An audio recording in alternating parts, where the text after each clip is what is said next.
Hello and welcome to this episode of FinTech Focus TV, brought to you by Harrington Starr, global leaders in financial technology recruitment. Head over to the Harrington Starr website today, where you'll be able to download our brand new documentary, The Era of Convergence, which charts the merger of traditional and decentralised finance. You'll also be able to see our new magazine, The Financial Technologist, with the top 1% Workplace Awards. Enjoy the show and we'll see you soon.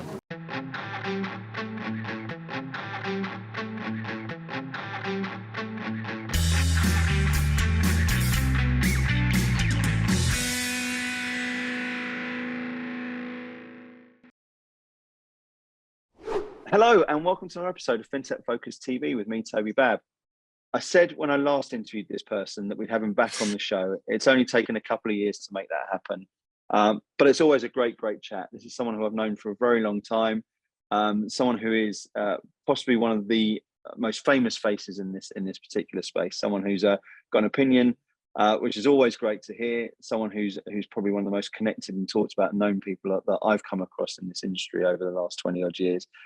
It is an absolute delight to bring you back on the show. Welcome, Mr. John Greenan. How are you? I'm very well, thank you. I was just wondering who you were introducing. You didn't sound like me. I'll take that. Thank you very much. You're very kind, sir. And humble with it as well. Listen, it's found some knowledge over the industry. I know has been that people talk about all the time. And alignment systems is something you've been doing for a little while, speaking to lots of different people, companies, helping people out across the industry. John, I'm not going to do you half as much justice as I know you're going to do yourself. Give us a little bit of an intro as to what you've been doing over the last few years. The last few years have been really interesting for me. COVID caused a lot of disruption, and obviously there's lots of tragic deaths there. But for me, having been a bit of a road warrior for a number of years, traveling around different clients, working with different firms across investment management, investment banking, interdealer brokers, stock exchanges, trading venues, software vendors all around the world. COVID kind of parked some of that.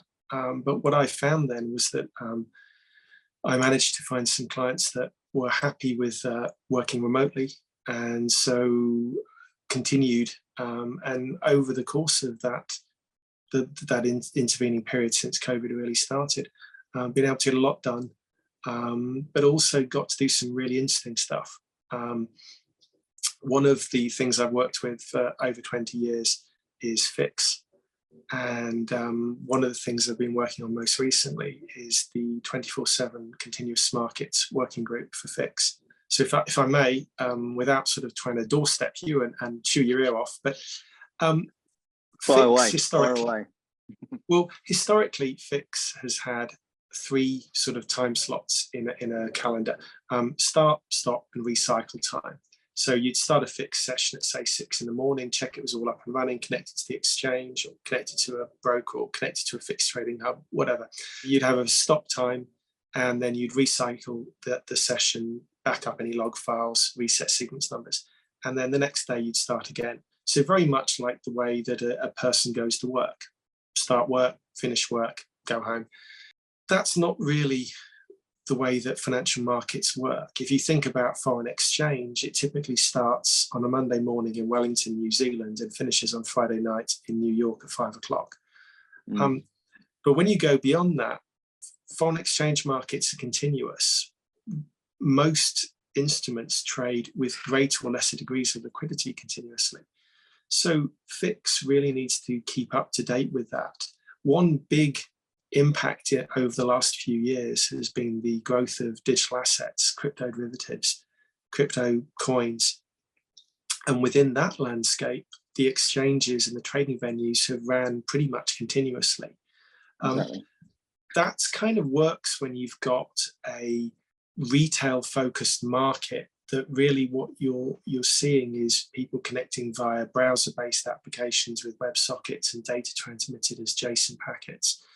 But it doesn't quite fit so well into a traditional markets paradigm where you've got a UDP multicast market data stream. So you make sure that everybody gets sent the same market data at the same time, so the market's fair, orderly, and transparent.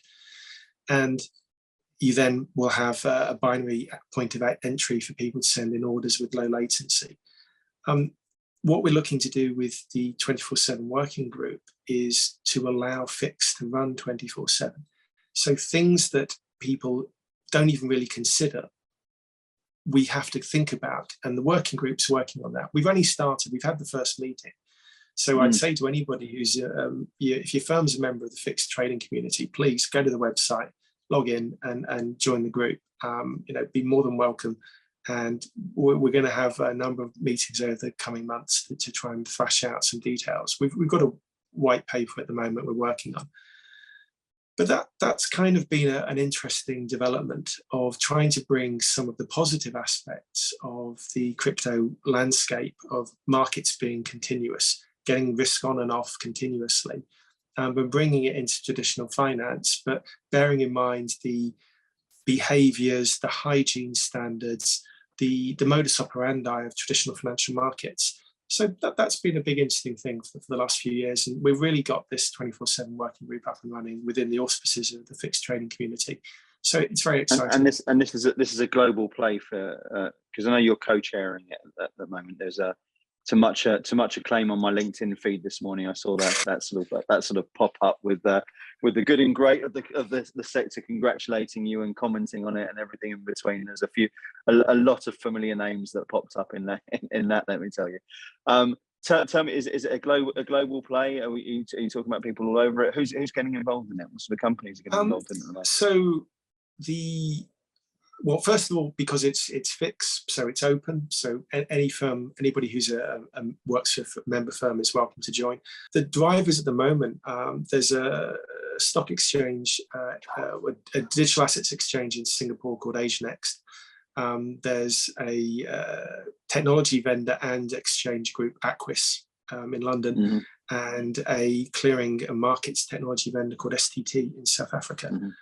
So those firms have come together and are driving this from the side, from a business requirements side.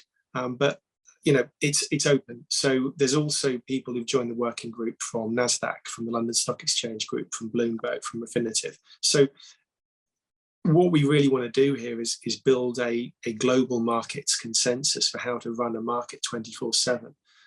So we've got people in the working group from everywhere. From Australia, Hong Kong, Singapore, Tokyo, India, going through Europe to the US, East Coast and West Coast. So we've got a pretty representative sample of the community involved, but the more the merrier, really.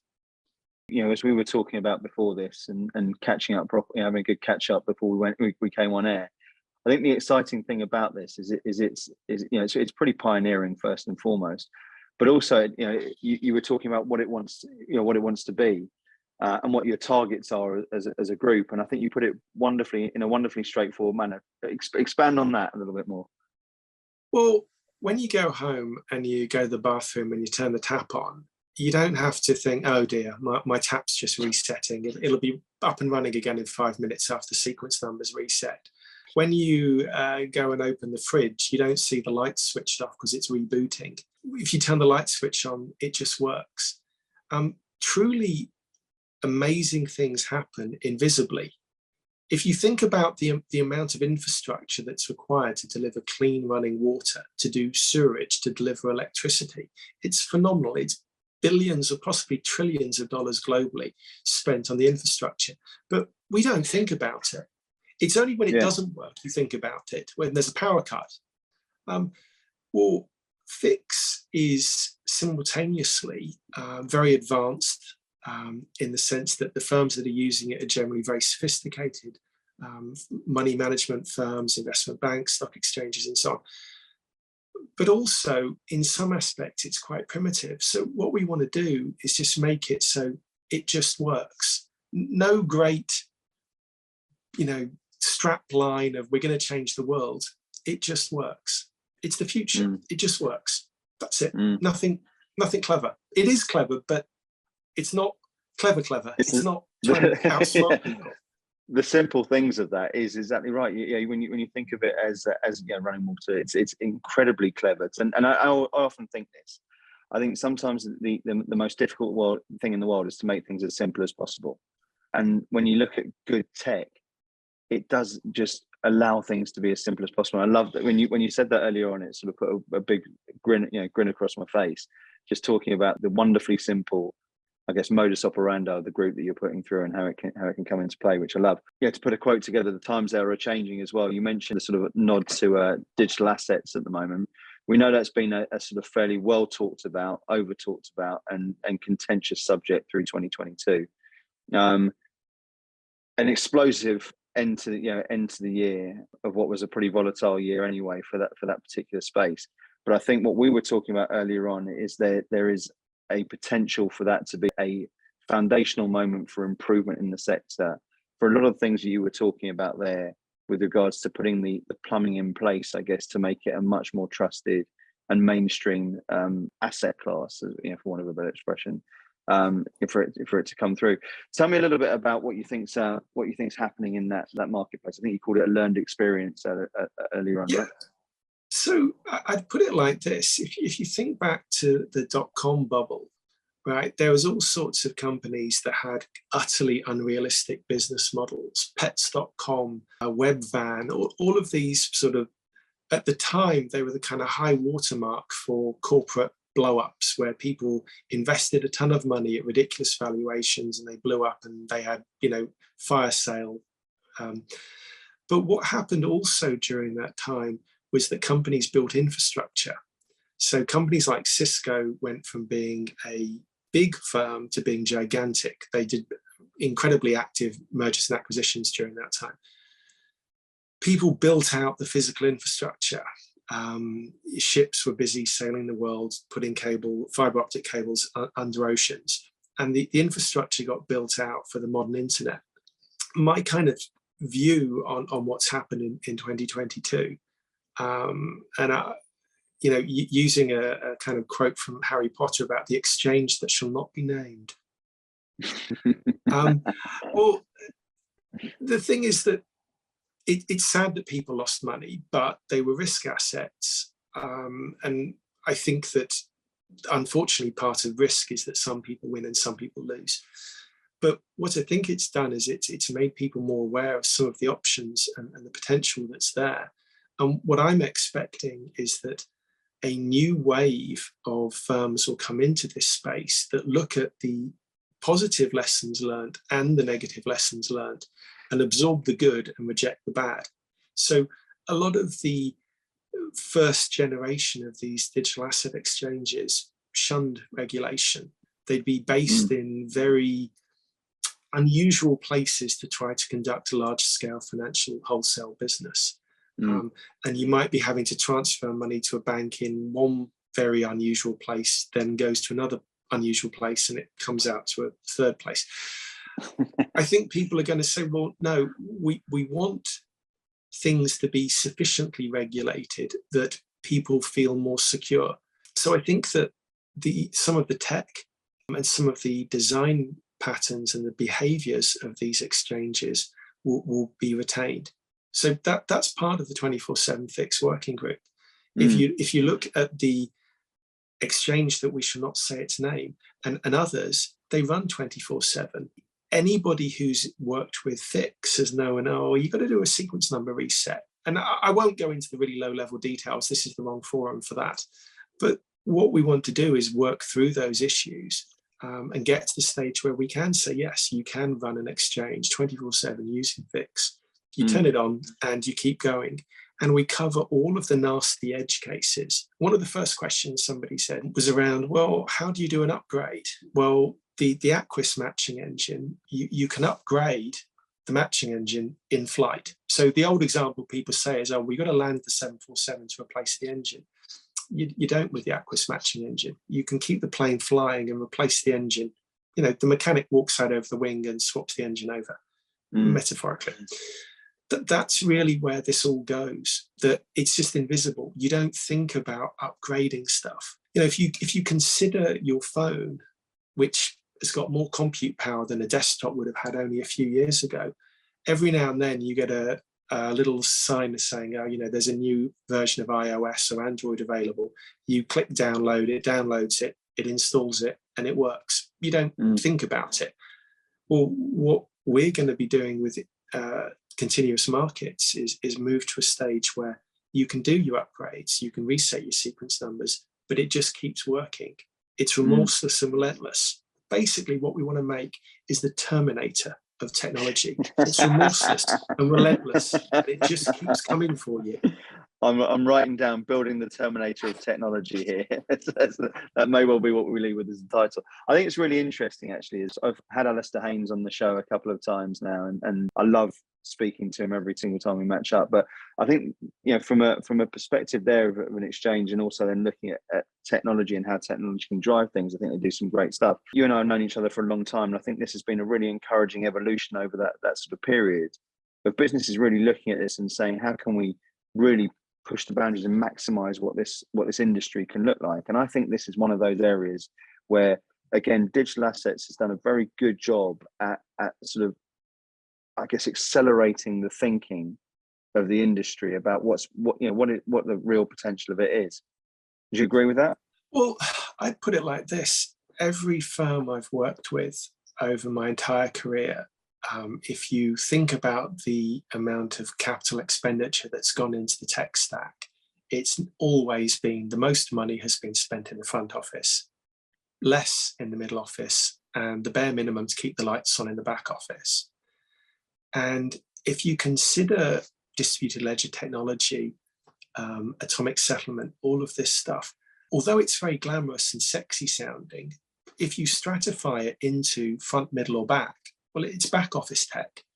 So what I think is that what we've seen is investment in back office tech, a lot of it misplaced investment, but that's the nature of this. There's an economist, I won't do my economics professor impression, I'm not very good at it, but Joseph Schumpeter, an Austrian economist, talked about gales of creative destruction, that you would have an industry and there would be a gale of creative destruction that would come through that would sweep out the old and bring in the new.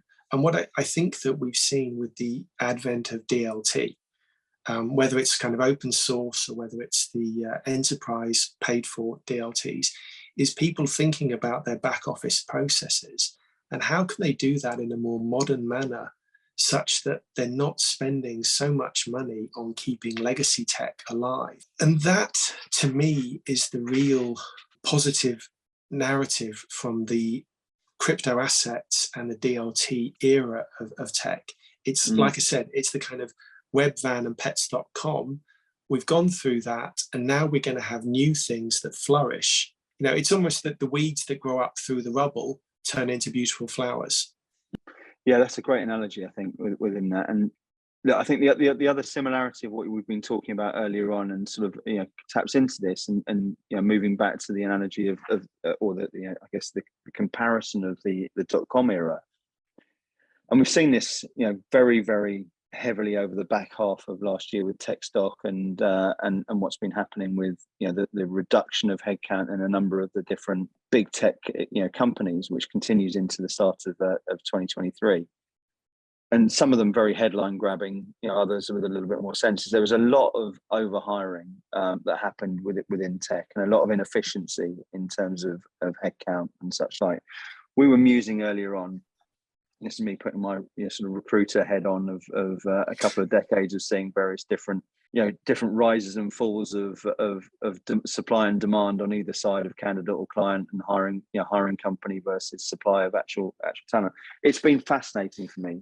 At one stage, it was an absolute drought of people who were looking to hire for obvious reasons at the very start of 2020. Then it flew into an absolute drought of people who were, a huge talent shortage at the same sort of stage, with everyone squabbling over the same sort of people.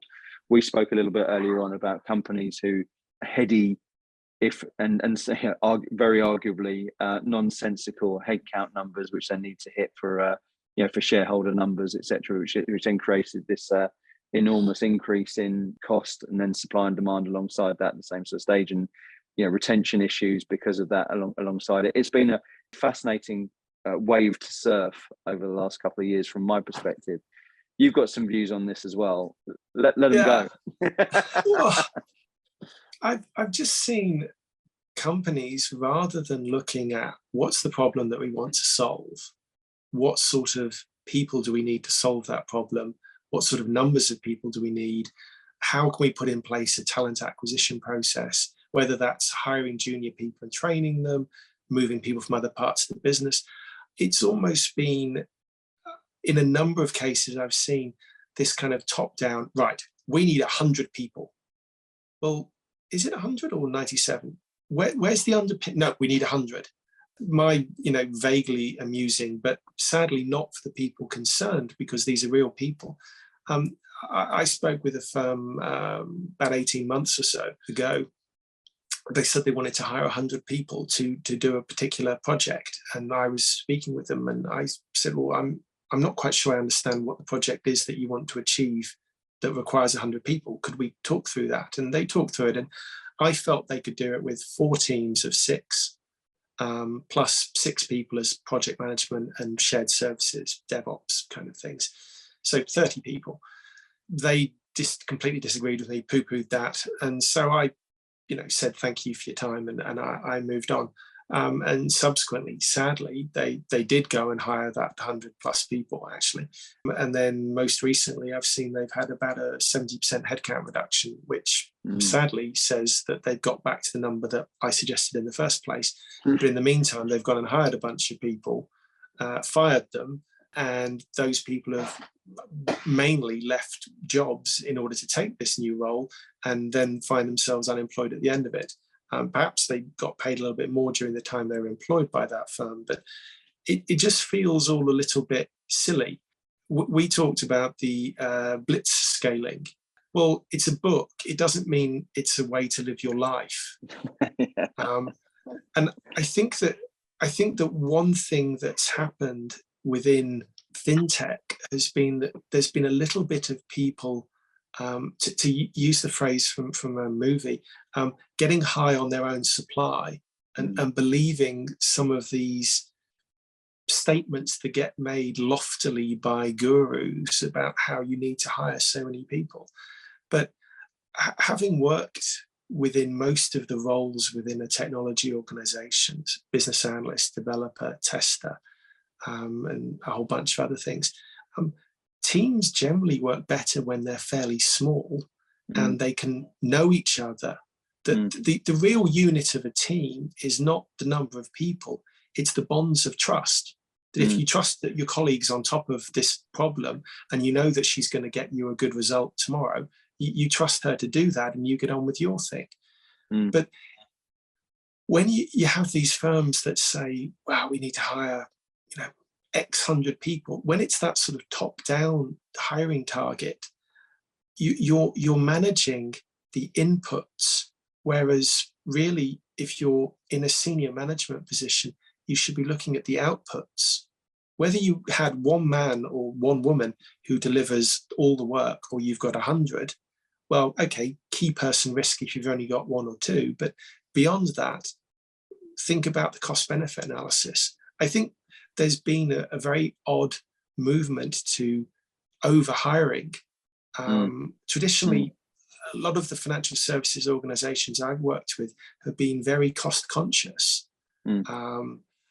And over the last couple of years, I think post-COVID, a lot of firms have just said, hey, let's go crazy. It's almost like somebody who's been on a really strict diet for a long time, and then they all of a sudden just go crazy and say, yeah, bring me 6 pies. It won't end well. It won't end well. All that good work. I think this is almost counterintuitive for me, who applies my trade as a recruiter, helping people find things. And look, there's been some great stuff about almost seeing people recognise the need for people and increasing their teams, etc., etc. But I would much rather have a situation there where you're putting people in there who are going to have a real impact. And I think it's really important for people to recognise that in the companies they're moving into at the same sort of stage as well. As I say, look, there's never the perfect storm in recruitment. You never got a bit where you've got loads of candidates and loads of clients, otherwise you wouldn't exist. So if there's that stage, you've either got one end of the scale. It's either people, there's lots of people looking and no candidates, or there's loads of people looking from a candidate perspective and no jobs available for them. And each one of them has a challenge. And where I think the actual beauty of it, the markets which I'm happiest with, is where it makes sense. And I think if you look at what my prediction is for this year is a little bit more normality. I still think it's going to be a good market. I still think there's a lot of need for people to be scaling out their teams, and I think there's some good companies who are going through some good levels of growth, which is necessary. But it's necessary hires as opposed to indulgent hires, and that I think makes it a really interesting marketplace to be working in, and creates a lot of the right opportunities. It's the right business sense to be making the right decisions, which I think is where both you and I are probably aligned in terms of where this moves a little bit further forward. John, a conversation with you is never done, as far as I'm concerned, unless you talk a little bit about the vendor space in the buy side. And I know we've spoken about this here before, but looking forward to 2023, this will probably come out in February. It's the start of the year that we're filming at the moment. Tell me what you think's in store for buy side vendor tech. What should we be looking out for? I think if you're not BlackRock Solutions, then worry, because that's an unstoppable behemoth that's coming your way. I think that the vendor space has seen consolidation, and a lot of firms just kind of de-emphasize growth and just put things into a care and maintenance. There's a lot of firms that buy other vendors and they try and run the business as an annuity revenue stream. They don't invest in the product, and they're well-known names. I think that the acquisition of Charles River by State Street, they paid a very full price, but State Street aren't dummies. They've got some good ideas. One of the things that they're doing is moving the entire Charles River client base to running in cloud. That has some really challenging impacts on the ecosystem around Charles River. For years, you've had people who've known how to set up Charles River, offering themselves to the market as consultants, whether solo operators or through various consulting businesses that have specialized in this niche. Those companies, their role becomes somewhat redundant because they won't be able to access the systems running in cloud in the same way that they could on premises. So I think that the next few years are going to see some pretty crunchy times for firms that are in the Charles River space. They're still in there. They're looking to move to cloud, but they might not be able to do it immediately. And so I think that they're going to find a bit of a famine and feast cycle. And I also think that will be both from the demand side of firms, but the supply, because people are logical and rational, and they'll see, well, hang on. If I keep doing this until the last moment when the last client goes to cloud, well, then I'm the last person standing. That's not a good place to be. So do you jump ship and go and do something else? And if you look at the Aladdin, there's not a lot that, as a tech person working for a firm using Aladdin, that you can do. You can do some reports and bits and bobs, but the main brain work is done by the BlackRock Solutions team. So I think it's almost that we've seen a kind of move from mainframe and mid-range and VMS and all these other techs to sort of client-server, 3-tier architecture, web-based tech. And the tech physical locations has moved from data centers to on-premises. And now we're seeing the reversal of that trend. So we're going back to big servers running in big data centers managed by big teams of people. But what that means is that the individual firms using these systems won't be able to have the same level of customization that they've had in the past. I've seen different implementations of Charles River that look different and feel different, have very different workflows, quite radically different workflows. There's people who've built incredibly complicated custom workflows on top of Charles River. But when you go to the cloud-based environment, you don't have that level of flexibility. So I think that the vendor space it's a challenging one right now, because you've got sort of two huge firms with deep pockets and a deep drive to really dominate in this space. So I think it's very difficult for other firms that don't exist within their ecosystem to maintain a constant revenue stream such that they can keep up to date with market changes. one of the traditional things that used to kill tech vendors was that there was a dynamic between the sales team who wanted to make sales and get commission today, but then a more nuanced management view of, well, we need to actually generate enough revenue to keep the business contemporary and alive and viable. Lots of firms would just simply sell the product too cheap, and they just got into this nasty cycle whereby they'd undersold the product, they'd underpriced the product, the recurrent revenue wasn't sufficient. And so they were always nickel and diming their clients. Oh, you want a document? Oh yeah, that costs more. And I think that that's where the move to cloud-based software as a service is good, because it's all about the recurrent revenue. But there's a period of pain as you switch from a lumpy revenue stream of implementation and upgrade to being a constant funding requirement to keep paying for this thing year in, year out. And I think that that's where it's difficult, because nobody wants to be the guy or girl who's overpaying for the kit that they're getting. But of course, nobody goes into a user conference at a big tech vendor and says, I pay this much. It's a classic conundrum across all of that sort of space, isn't it? Everyone wants the deal, but then that comes at with a cost to it as well in terms of service. And I think that there's a need there to make sure it's almost like this shouldn't be a haggling play, should it? It should be about and that's a very utopian scenario to get into. But at times I've had debates with vendors where I've told them no. My client wants to pay more, but that's because they want a better service level agreement.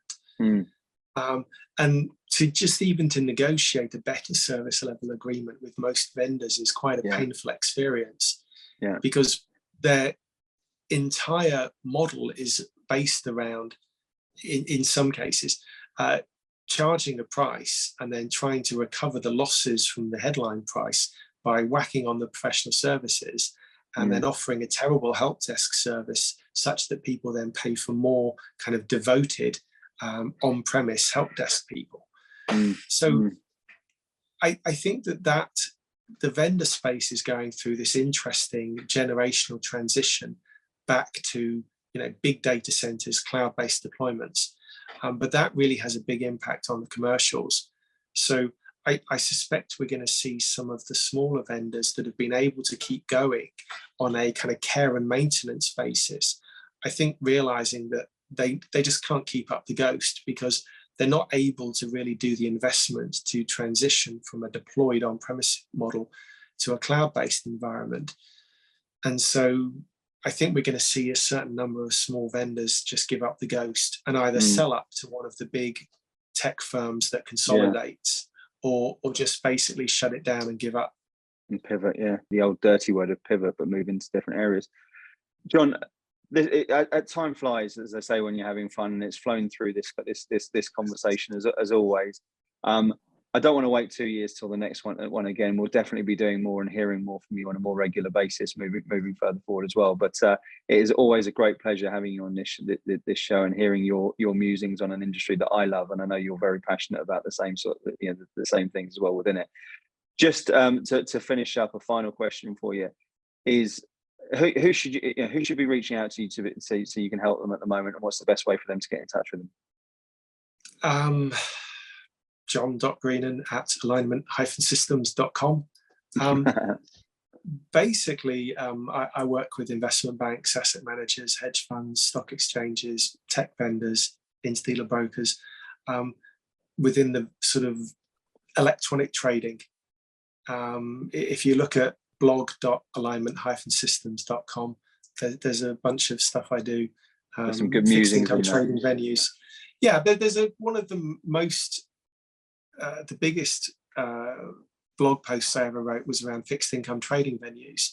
I had a conversation with our mutual friend, Jim Whitehead, many years ago, and we were debating how many of them there were, which then kind of set me off to how many are there?